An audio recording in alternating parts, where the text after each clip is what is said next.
Live from Radio Row, this is Roy Kessel for Sports Philanthropy Network in New Orleans, and we're very excited today to have with us special guest Arnie Fielkow. Arnie's got a long track record. We've known each other a long time and done amazing work for the Jewish Federation here in New Orleans, president of the New Orleans Saints, and executive director of the NBPRA.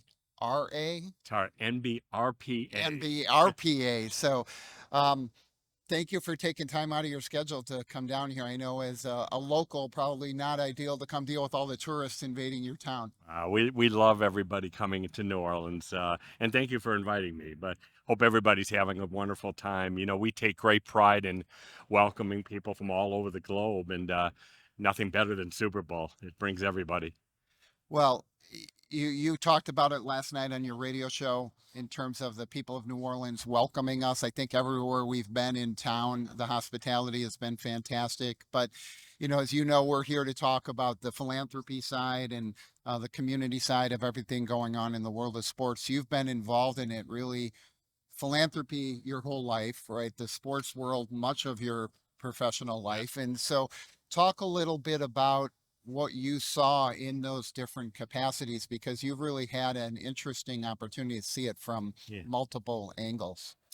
Well, I think I made a vow when I was in high school and college. I very much wanted to be a professional athlete and made a high school level, almost made it to a collegiate level. But I think what I learned from that is no matter what level you're at, you can really make a difference in the world in helping people. And in all of the positions I've held professionally, one of my priorities has been to try to urge players and coaches to give back, to ensure that they know that when they go to a school or a hospital or just speak to a young man or woman, they're making such a positive impression on them, and it could change somebody's life by doing that. And I've seen that firsthand, and I've tried very hard, whether it be my roles in the NBA or in the NFL, to make sure that our players, coaches, and administrators as well give back to the community. And that's one of the things I want to talk about because it's something that people don't see from the outside, right? So, if you go back and look at that basketball world, you were dealing with former players, right? Their careers obviously longer lifespan than in football, but they still have many decades when they're done playing professional sports. How did you work with them to kind of embed that culture of philanthropy? Well, I think we did it in a number of ways. Former athletes, especially the ones that were part of the NBRPA, the National Basketball Retired Players Association, were very interested in continuing their brand.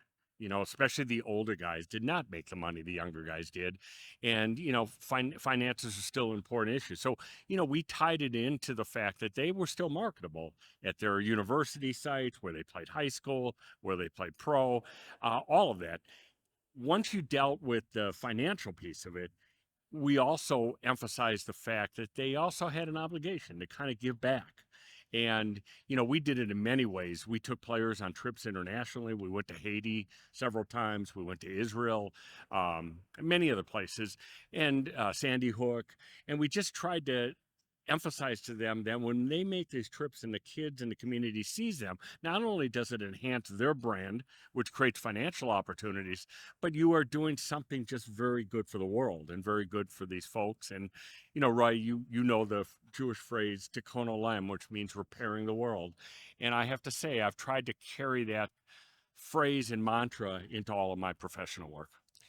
Well, and you talk about taking the trips and doing everything. And I think one of the things that's so important, one of the best fundraising solicitation training people I ever had in Chicago, we talked about what the eyes don't see, the heart won't feel, right? So if you don't take people on site and let them see stuff, right, we can hand out glossy brochures, we can give away, we can show videos, we can do all kinds of things like that. But there's no great opportunity, nothing greater than seeing it in action. When you go somewhere, feeding, a domestic violence shelter, food pantries, hospitals, all of these places where you see that work really happening.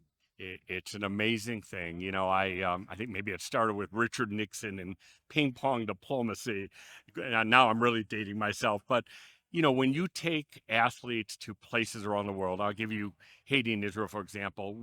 After the earthquakes in Haiti, when the country was devastated, we went into the rural mountain areas with about a half a dozen players. There was one court, didn't even have nets, and the players went in and dribbled and shot a few things, and all of a sudden hundreds of Haitian youth were coming out and surrounding the court. It was an amazing scene in the middle of total chaos. And the same thing in Israel. When we went, we did a clinic for Palestinian and Israeli youth, and again the same thing.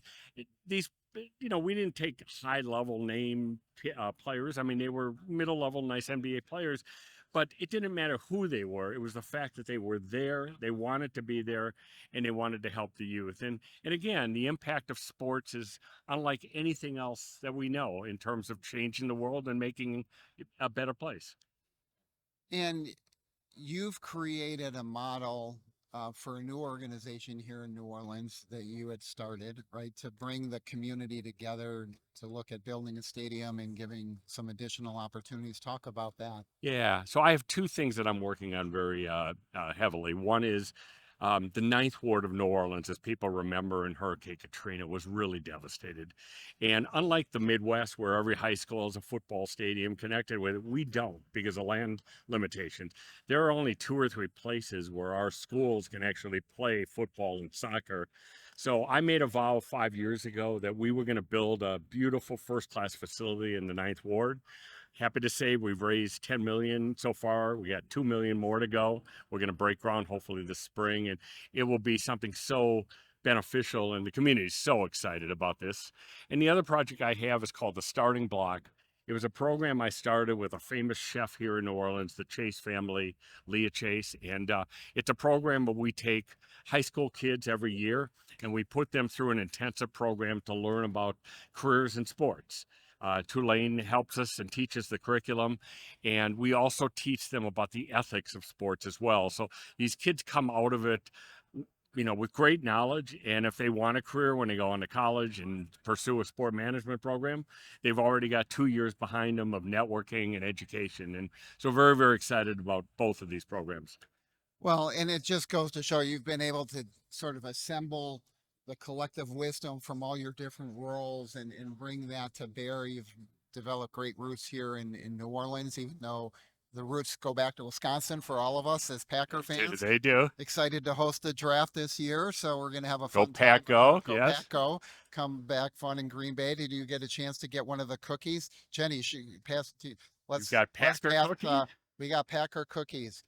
We'll pull it up for you here. We'll have to. My son Steven is here, and unfortunately, he grew up as a Saints fan, so we'll get him a green and gold cookie before we leave the area here. We'll show the Packer cookies for the draft. But I think what's really interesting is that Packer fan and development here. Thanks, Jenny.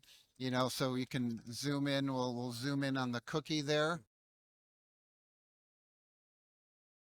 So there's the Packer cookies that they're giving away at our little Lambeau replica. On the other side there. It's pretty impressive over there with Lambeau. They did a nice job. So we're excited to have that. It's a fantastic opportunity. Can I say one thing about Packer fans, and with the similarity between Packer fans and Saints fans is incredible. I know everybody says they have the best fan bases in the world, but I must tell you, the two best fan bases in football are in the state of Wisconsin, in Green Bay, and here in New Orleans. They love the Saints here, statewide, regional wide, just like they do with Packers. And it's great to see great communities, not the largest communities in the NFL, be able to sustain success. And hopefully we're going to bring a Super Bowl to Green Bay very, very soon. Hopefully next season. Well, Arnie, I know you had a chance to fill out a card here, so tell everybody what that card is for, and then we'll stick it up on the wall of Philanthropy here. Sure. I put my 2 programs that we talked about, the Starting Block and Ninth Ward Stadium, and why the cause is important. I wrote it will help New Orleans youth fulfill their goals and live out their dreams. And fantastic. And hopefully that will be the case. So we're going to stick this up here on the wall. Okay.